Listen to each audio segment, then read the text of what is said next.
नमस्कार दोस्तों, आप सभी का स्वागत है आपके अपने YouTube channel study today with Viplav में।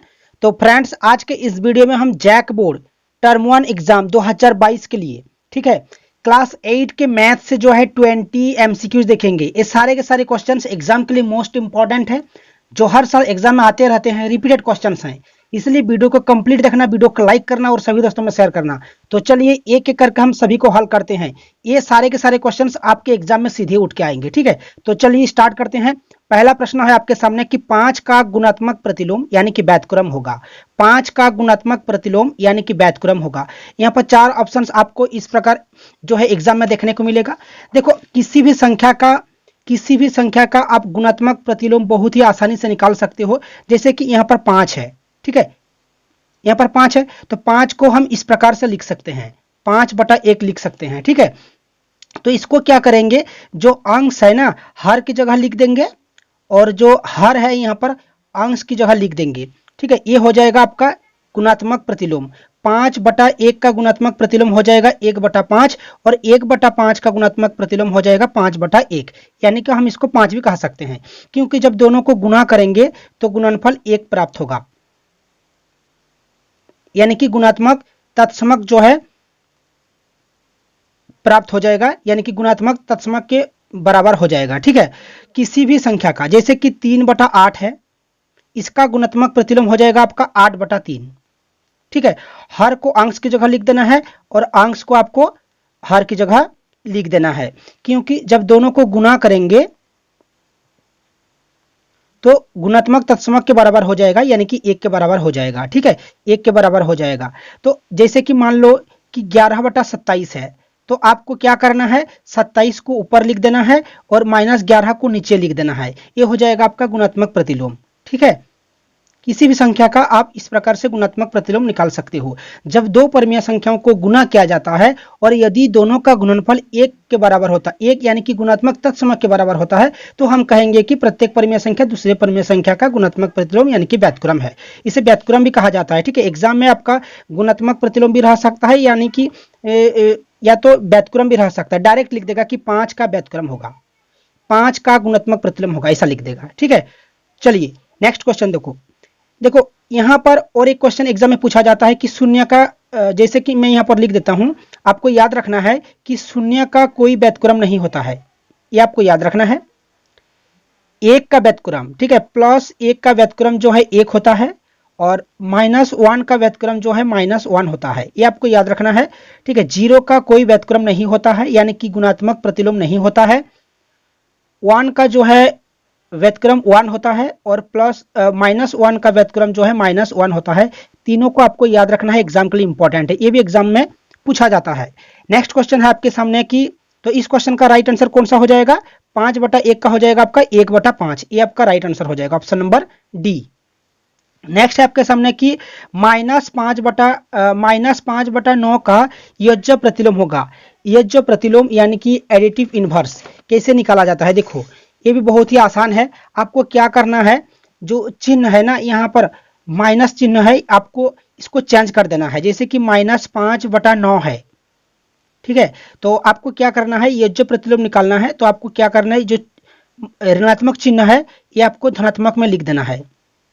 ये हो जाएगा आपका गुणात्मक, सॉरी, योज्य प्रतिलोम हो जाएगा, ठीक है। -5/9 का योज्य प्रतिलोम हो जाएगा आपका +5/9 और इसका योज्य प्रतिलोम ये हो जाएगा। ऋणात्मक रहेगा तो आपको धनात्मक में लिख देना है, धनात्मक चिन्ह रहेगा तो आपको ऋणात्मक में लिख देना है, क्योंकि जब दोनों को जोड़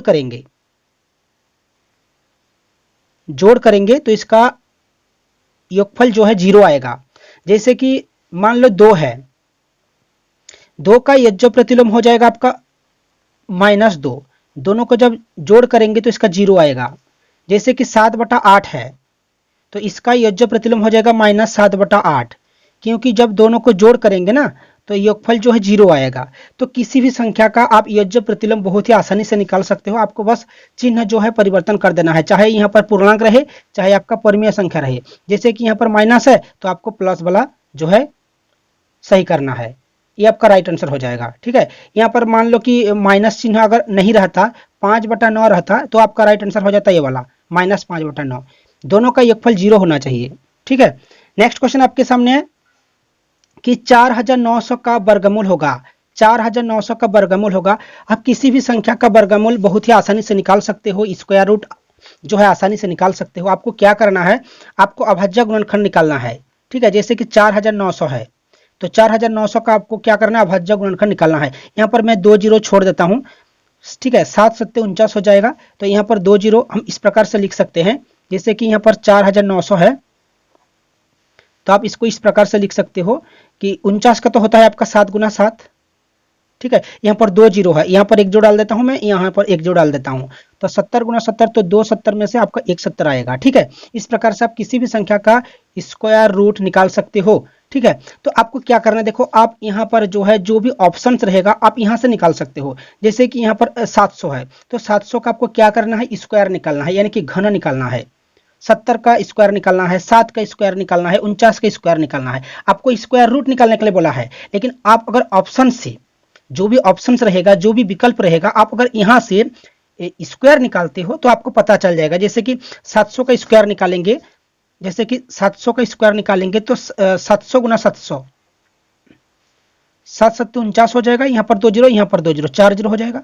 यहाँ पर 70 है, 70 गुना 70 तो 7 सत्ते 49 हो जाएगा, ये आपका आ गया।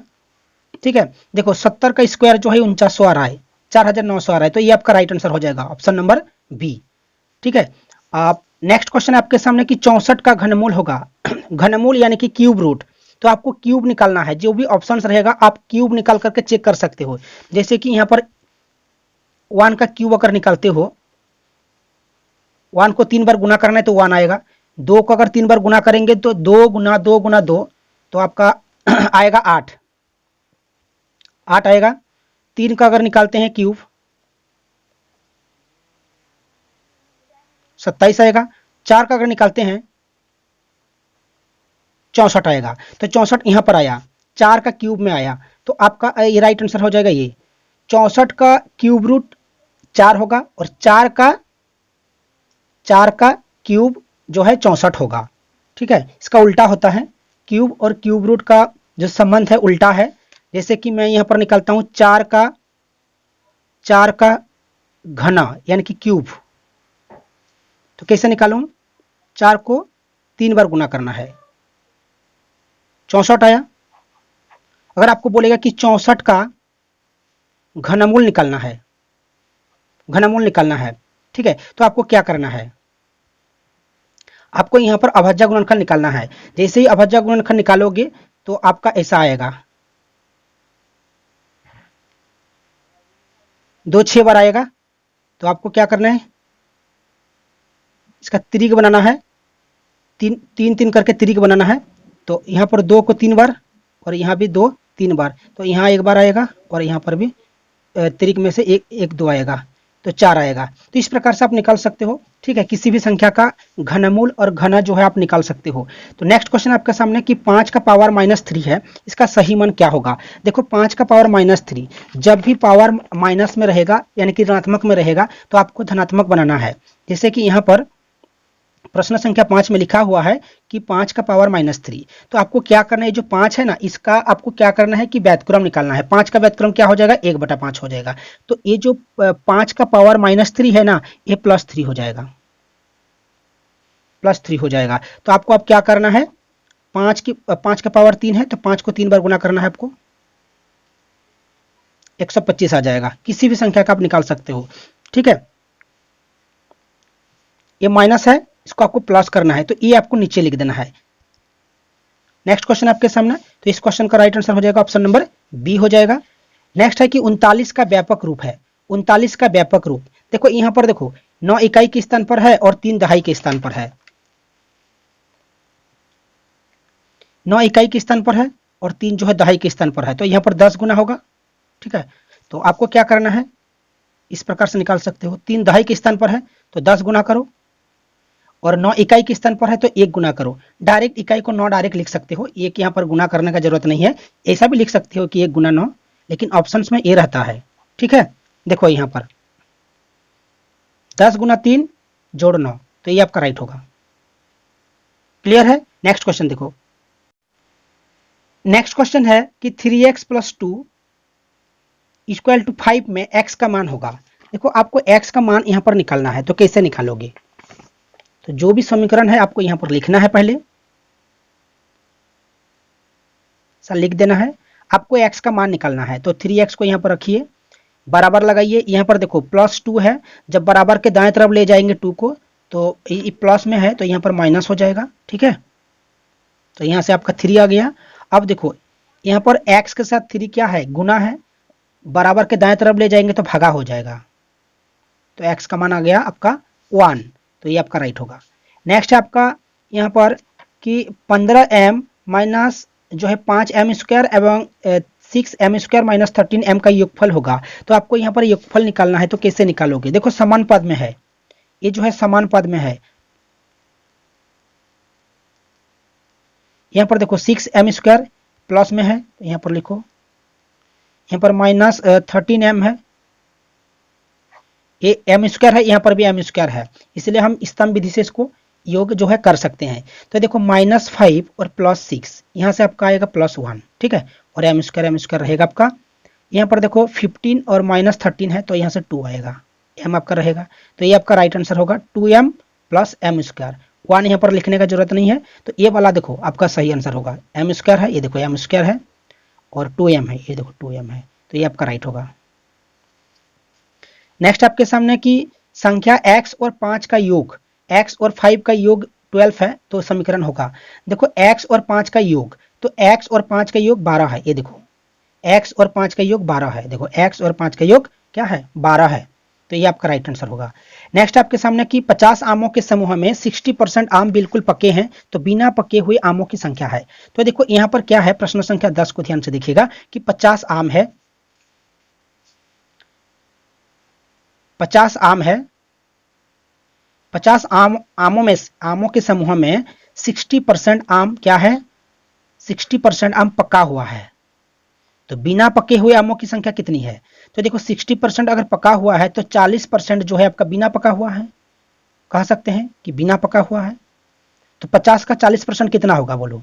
50 का 40%, 40% को आप इस प्रकार से लिख सकते हो, 40% को इस प्रकार से लिख सकते हो 40/100, 0 0 ऊपर नीचे काट दो, ऊपर नीचे काट दो, 5 चौका 20, तो ये आपका राइट आंसर हो जाएगा। तो बिना पके हुए आमों की संख्या कितनी है, 20 है, तो ये आपका राइट होगा।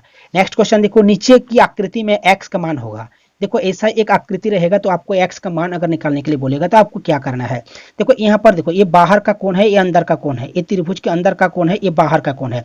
तो जैसे ही आपको बाहर का कोण निकालना है तो आपको क्या करना है, जो अभिमुख दो अंतकोणों का योग आपको क्या करना है, योग कर देना है। 45 और 55 को आपको योग करना है, यानी कि जोड़ करना है, ठीक है। 45 और 55 को जोड़ेंगे तो 100 डिग्री आएगा, तो ये आपका राइट आंसर हो जाएगा। अभिमुख अंतकोणों का योग बराबर होता है बाह्य कोण, ठीक है। बाहर का कोण जैसे निकालना है तो आपको दोनों अंतकोणों का योग करके जो है उत्तर को चूज करना है, तो ये आपका राइट होगा, ऑप्शन नंबर डी हो जाएगा। नेक्स्ट क्वेश्चन देखो,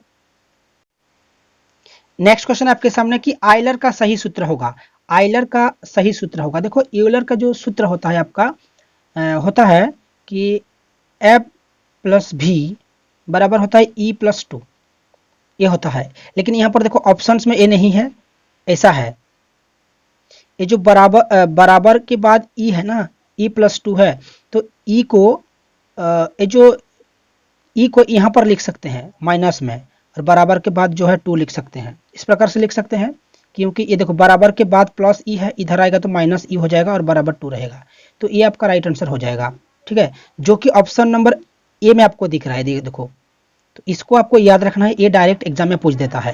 नेक्स्ट क्वेश्चन है आपके सामने कि जिस चतुर्भुज के सम्मुख भुजाओं का केवल एक युग्म समांतर होगा वह होता है, जिस चतुर्भुज के सम्मुख भुजाओं का केवल एक युग्म समांतर होगा वह होता है आपका समलंब चतुर्भुज, ये आपको याद रखना है। नेक्स्ट आपके सामने कि एक घनाव जिसकी लंबाई, नेक्स्ट क्वेश्चन आपके सामने कि एक घनाव जिसकी लंबाई बराबर l होता है, चौड़ाई बराबर b एवं ऊंचाई बराबर h है का पार्श्व पृष्ठीय क्षेत्रफल है। इस वीडियो को लाइक करना है और सभी दोस्तों में शेयर करना है। सभी से रिक्वेस्ट है आप लोग इस वीडियो को लाइक कीजिए और सभी दोस्तों में शेयर कीजिए। अगर आप ज़्यादा से ज़्यादा लाइक करते हो, शेयर करते हो, तो नेक्स्ट वीडियो भी आप लोगों के लिए मैं लेकर जो है आऊँगा। नेक्स्ट है आपके सामने कि लंबाई l है, चौड़ाई b है और ऊंचाई h है, तो पार्श्व पृष्ठीय क्षेत्रफल होता है। देखो घनाभ का पार्श्व पृष्ठीय क्षेत्रफल, पार्श्व पृष्ठीय क्षेत्रफल बराबर होता है 2 into L plus B into H. तो ये आपका राइट होगा ऑप्शन नंबर सी। डायरेक्ट आपको क्या पूछेगा कि सूत्र पूछ देगा, तो आपको सभी सूत्रों को जो है आपको याद रखना है, ठीक है। घनाभ के, घन के, ये सभी को आपको याद रखना है, एग्जाम में डायरेक्ट पूछता है। नेक्स्ट है आपकी आयलर सूत्र। ये जो आयलर सूत्र दिया हुआ है ये किससे संबंधित है? शीर्ष, फलक, किनारा, इनमें से सभी। देखो एप जो होता है आपका फेस होता है, फलक होता है। वी जो होता है आपका शीर्ष होता है, और ई जो होता है आपका किनारा होता है। तो ये तीनों से संबंधित है, तो ऑप्शन डी आपका यहाँ पर राइट होगा, ठीक है। मैं यहाँ पर लिख देता हूँ, एप जो होता है आपका फलक होता है, भी जो होता है आपका शीर्ष होता है, और ई जो होता है आपका किनारा होता है, इसलिए तीनों से संबंधित है, तो ऑप्शन डी आपका यहाँ पर राइट होगा। नेक्स्ट क्वेश्चन देखो, नेक्स्ट क्वेश्चन आपके सामने कि चित्र में x का मान है। देखो किसी भी बहुभुज का, ठीक है, किसी भी बहुभुज की जितनी भी भुजाएं हो उसके बाह्य कोणों का योग 360 डिग्री होता है। जितने भी बाहर के कोण हैं सभी को अगर हम जोड़ करेंगे तो 360 डिग्री होना चाहिए। तो यहाँ पर देखो, यहाँ पर क्या है कि यहाँ पर आपको 75 डिग्री दिख रहा है, यहाँ पर 85 डिग्री है, यहाँ पर 80 डिग्री है, यहाँ पर 75 डिग्री है, और यहाँ पर x है। x को छोड़ते हैं, इन सभी को अगर जोड़ करते हैं तो 315 डिग्री होगा, ठीक है। 315 डिग्री हो रहा है, लेकिन आपका यहाँ पर सभी कणों का योगफल जो है 360 डिग्री होना चाहिए। तो x का मान कितना होगा? तो 360 में से आपको क्या करना है, 315 को माइनस कर देना है, तो आपका आ जाएगा 45 डिग्री। तो x का मान होगा यहाँ पर 45 डिग्री हो जाएगा। तो ऑप्शन नंबर ए में आपको दिख रहा है, ये आपका राइट होगा। नेक्स्ट है आपके सामने कि इनमें कौन सा इस समूह का नहीं है। देखो यहाँ पर घना है, घनाभ है, आयतन है और शंकु है। देखो मैं यहाँ पर आपको बता देता हूँ कि घना, घनाभ और शंकु ये तीनों जो है 3D आकृति है, तीनों जो है आपका 3D आकृति है। लेकिन आयतन जो है ना, किसी ठोस द्वारा घेरे गए स्थान की मात्रा को आयतन कहा जाता है, तो ऑप्शन नंबर सी आपका यहाँ पर राइट होगा, इस समूह का नहीं है। नेक्स्ट आपके सामने कि पंचभुज के विकर्णों द्वारा कितने त्रिभुज बनाए जा सकते हैं? पंचभुज, 5 भुजाओं वाला बहुभुज पंचभुज। यहां से अगर हम विकर्ण खींचते हैं